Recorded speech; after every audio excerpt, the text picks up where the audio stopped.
Section 1. You will hear an estate agent talking to a customer who wants to rent a house. First, you have some time to look at questions 1 to 8.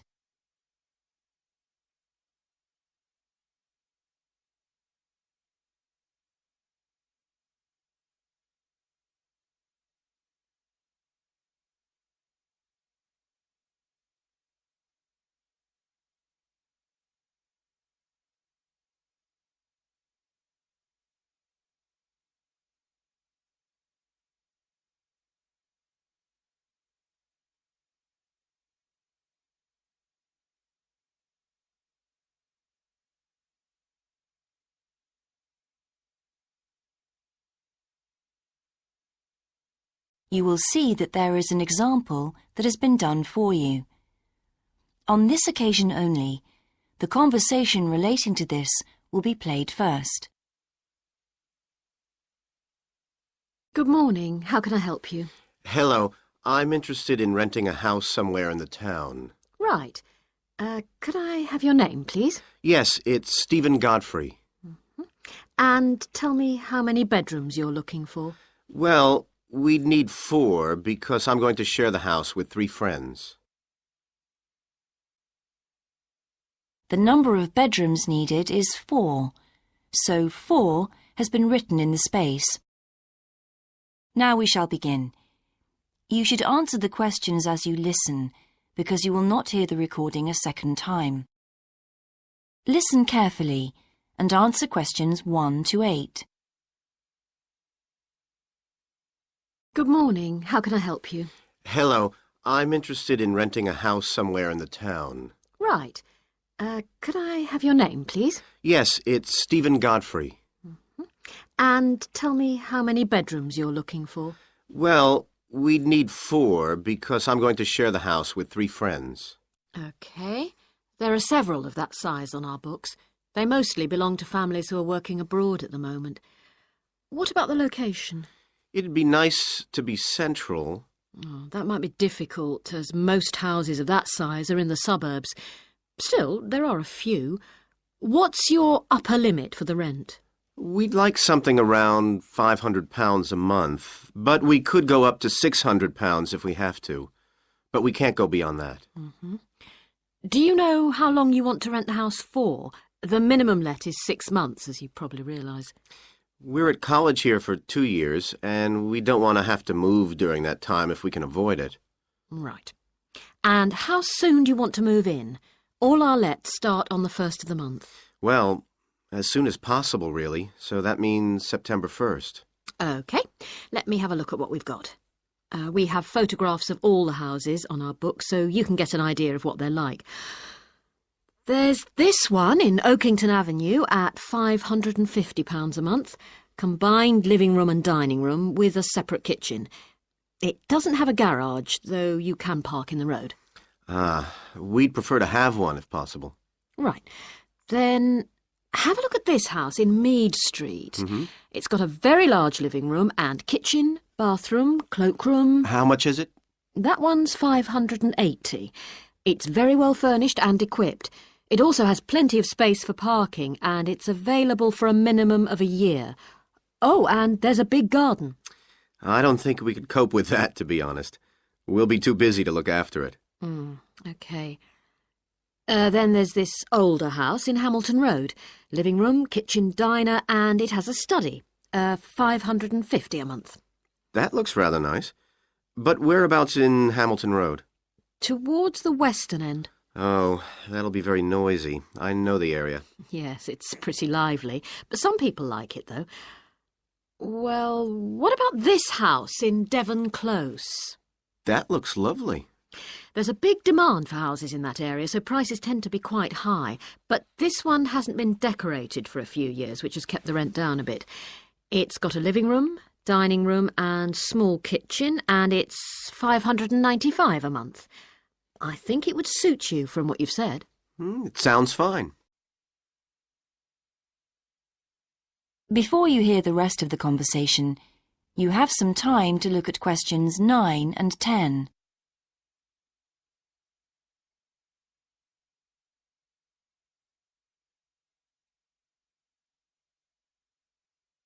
Now listen and answer questions 9 and 10. Why is that part of town so popular? Well, there's a big scheme to improve the district, and it'll soon have the best facilities for miles around. What sort of thing? There's a big sports centre under construction, which will be very impressive when it's finished. In fact, the swimming pool's already opened, ahead of schedule, and it's attracting a lot of people. What about cinemas? Are there any in the area? The only one closed down last year, and it's now in the process of being converted into a film museum.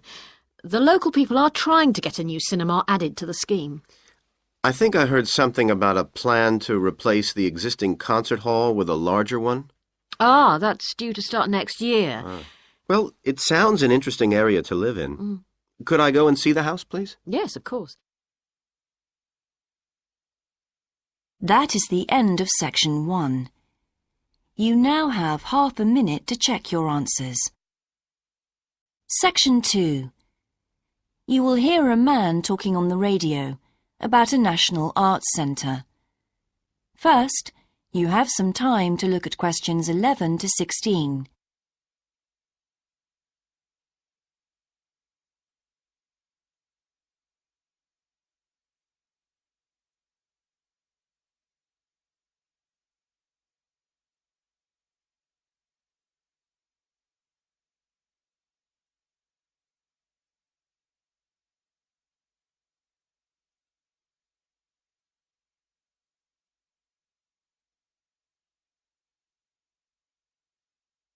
Now listen carefully and answer questions 11 to 16.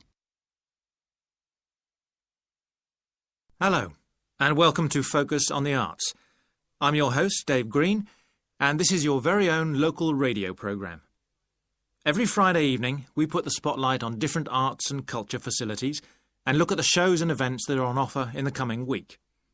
And today, the focus is on the National Arts Centre. Now, if you don't already know it yourself, I'm sure you've all heard of it. It's famous throughout the world as one of the major venues for classical music. But did you know that it's actually much more than just a place to hear concerts? The centre itself is a huge complex that caters for a great range of arts. Under a single roof it houses concert rooms, theatres, cinemas, art galleries and a wonderful public library, as well as service facilities including 3 restaurants and a bookshop. So, at any one time, the choice of entertainment there is simply enormous. So, how did they manage to build such a big arts complex right in the heart of the city? Well, the area was completely destroyed by bombs during the war in 1940. So the opportunity was taken to create a cultural centre that would be what they called the city's gift to the nation. Of course, it took a while for such a big project to get started, but it was planned in the 60s, built in the 70s, and eventually opened to the public in 1983. Ever since then, it has proved to be a great success. It's not privately owned, like many arts centres, but is still in public hands. It's run by the City Council. Both our National Symphony Orchestra and National Theatre Company were involved in the planning of the project, and they're now based there, giving regular performances every week. And as the centre is open 363 days of the year, there are plenty of performances to choose from. Before you hear the rest of the broadcast, you have some time to look at questions 17 to 20.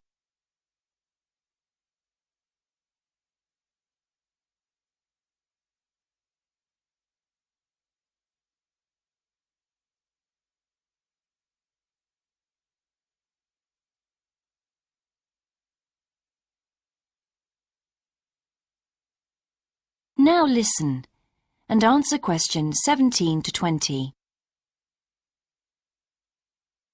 So, to give you some idea of what's on, and to help you choose from the many possibilities, we've made a selection of the star attractions. If you're interested in classical music, then we recommend you go along to the National on either Monday or Tuesday evening at 7:30 for a spectacular production of The Magic Flute, probably the most popular of all Mozart's operas. It's in the Garden Hall, and tickets start at only £8, but you'll have to be early if you want to get them that cheap. And remember, it's only on for those 2 evenings. For those more interested in the cinema, you might like to see the new Canadian film, which is showing on Wednesday evening at 8 p.m. in cinema too, and that's called 3 Lives. It's had fantastic reviews, and tickets cost just £4.50, which is a reduction on the usual price of £5.50. So it's really good value, especially for such a great movie. But you can see the centre's main attraction at the weekend, because on Saturday and Sunday, 11 a.m. to 10 p.m, they're showing a wonderful new exhibition that hasn't been seen anywhere else in Europe yet. It's a collection of Chinese art called Faces of China. That's in Gallery 1, and it has some really fascinating paintings and sculptures by leading artists from all over China. And the good news is that it's completely free, so don't miss it. So why not go along to the National Arts Centre next week for one or all of these great events? And you can always pick up a programme and check out all the other performances and exhibitions on offer, or coming soon, on almost every day of the year. Next week, we'll be looking at the new Museum of Science. That is the end of Section 2. You now have half a minute to check your answers. Section 3. You will hear a university tutor and a new student called Paul discussing Paul's work experience and Latin American Studies course. First, you have some time to look at questions 21 to 26.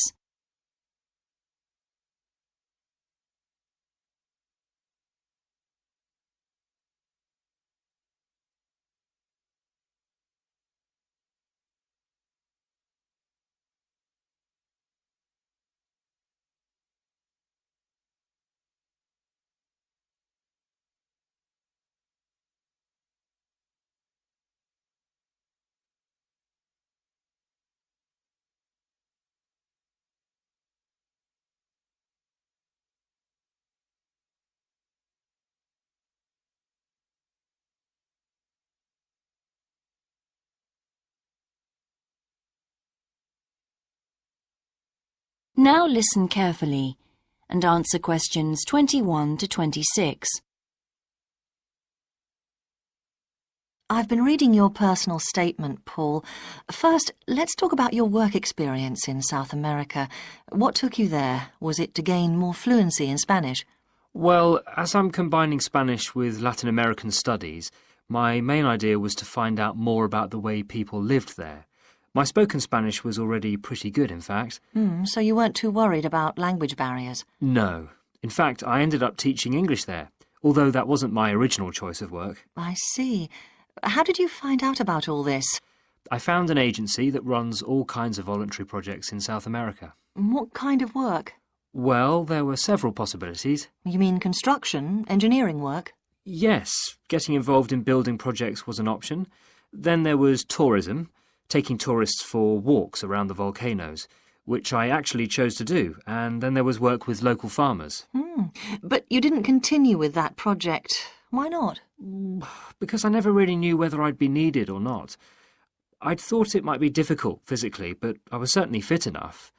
Now, I wanted to do something that had more of a proper structure to it, I suppose. I get demotivated otherwise. What do you think you learned from your experience? It must have been a great opportunity to examine community life. Yes, but it was difficult at first to be accepted by the locals. It was a very remote village, and some of them were reluctant to speak to me, although they were always interested in my clothes and how much I had to pay for them. Well, that's understandable. Yes, but things soon improved. What struck me was that when people became more comfortable with me and less suspicious, we really connected with each other in a meaningful way. You made good friends? Yes, with 2 of the families in particular. Good. What about management? Did you have a project manager? Yes, and he gave me lots of advice and guidance. And was he good at managing too? That wasn't his strong point. I think he was often more interested in the academic side of things than filing reports. He was a bit of a dreamer. And did you have a contract? I had to stay for a minimum of 3 months. My parents were surprised when I asked to stay longer, 6 months in the end. I was so happy there. And did anything on the administration side of things surprise you? What was the food and lodging like?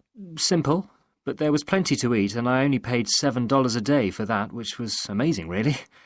And they gave me all the equipment I needed, even a laptop. You didn't expect that then? No. Well, I'll look forward to hearing more. Before you hear the rest of the discussion, you have some time to look at questions 27 to 30.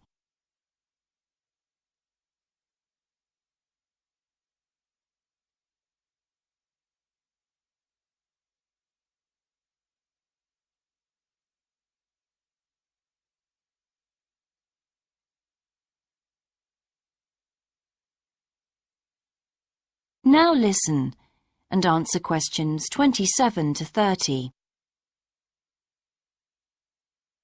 But now let's look at these modules. You'll need to start thinking about which ones you'll definitely want to study. The first one here is Gender Studies in Latin America. It looks at how gender analysis is reconfiguring civil society in Latin America. Women are increasingly occupying positions in government and in other elected leadership positions in Latin America. I think you'd find it interesting. If it was to do with people in the villages rather than those in the public sphere, I would. OK. What about second language acquisition? Do you think I'd find that useful? Well, you've had some practical experience in the field. I think it would be. I hadn't thought about that. I'll put that down as a definite then. OK. What about Indigenous women's lives? That sounds appropriate. I thought so too, but I looked at last year's exam questions and that changed my mind. Don't judge the value of the course on that. Maybe talk to some other students first, and we can talk about it again later. OK. Yes, and lastly, will you sign up for Portuguese lessons? My Spanish is good, so would I find that module easy? Not necessarily. Some people find that Spanish interferes with learning Portuguese, getting the accent right too. It's quite different in a lot of ways. Well, I'd much sooner do something else then. All right. Now, what we need to do is make a... That is the end of section 3. You now have half a minute to check your answers. Section 4. You will hear a lecture about success in business systems. First, you have some time to look at questions 31 to 40.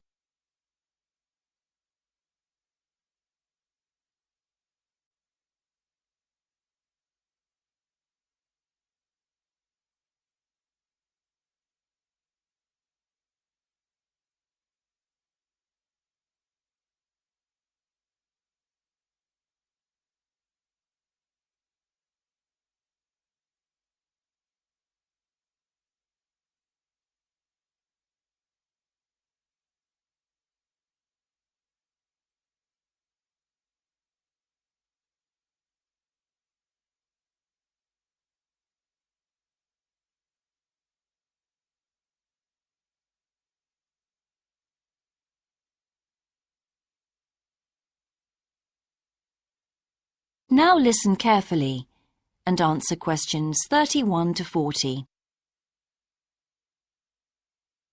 Good morning, everyone. In the last few lectures, I've been dealing with business finance, but now I'm going to move on to business systems. And in today's lecture, I'm going to talk about what can go wrong when businesses try to copy their own best practices. Once a business has successfully introduced a new process, managing a branch bank, say, or selling a new product, the parent organization naturally wants to repeat that success and capture it, if possible, on a bigger scale. The goal, then, is to utilize existing knowledge and not to generate new knowledge. It's a less glamorous activity than pure innovation, but it actually happens more often, as a matter of fact. However, surprisingly, getting things right the second time is not necessarily any simpler than it was the first time. Now, there's been a lot of research into how companies can repeat their previous successes, and it certainly hasn't been confined to the United States.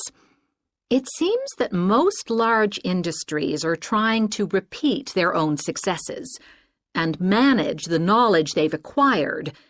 But even so, it has been shown that the overwhelming majority of attempts fail.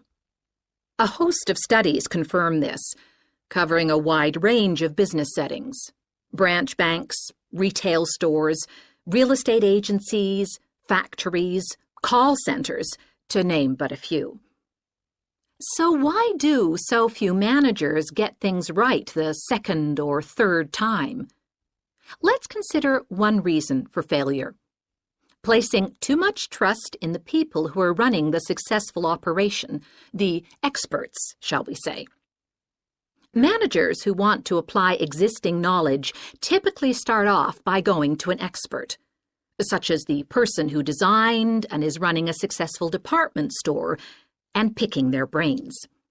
Now, this approach can be used if you want to gain a rough understanding of a particular system, or understand smaller, isolated problems. The trouble is, even the expert doesn't fully grasp the whole thing, because when it comes to complex systems, the individual components of the process are interwoven with one another. The expert never has complete access to the necessary information. And the situation's complicated even further by the fact that experts are usually not aware of their own ignorance. The ignorance can take various forms. For instance, a lot of details of the system are invisible to managers. Some may be difficult to describe, learned on the job, and well known by workers, perhaps, but impossible to describe in a way that's helpful. And there are some things that people know or do that they're not even aware of.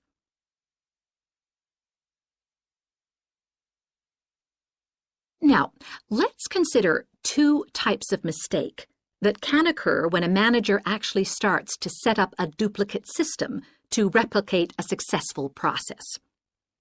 Firstly, perhaps he forgets that he was just trying to copy another process and starts trying to improve on it. Another mistake is trying to use the best parts of various different systems in the hope of creating the perfect combination. Unfortunately, attempts like these usually turn out to be misguided and lead to problems. Why? Well, for various reasons. Perhaps there weren't really any advantages after all, because the information wasn't accurate. Or perhaps the business settings weren't really comparable. More typically, the advantages are real enough, but there are also disadvantages that have been overlooked. For example, the modifications might compromise safety in some way. So, what's the solution? Well, I don't intend to suggest that it's easy to get things right the second time. It's not. But the underlying problem has more to do with attitudes than the actual difficulty of the task, and there are ways of getting it right. These involve adjusting attitudes, first of all. Being more realistic and cautious, really. Secondly, they involve exerting strict controls on the organizational and operational systems. And this, in turn, means copying the original as closely as possible. Not merely duplicating the physical characteristics of the factory, but also duplicating the skills that the original employees had. Reliance on a template like this offers the huge advantage of built-in consistency. That is the end of section 4. You now have half a minute to check your answers.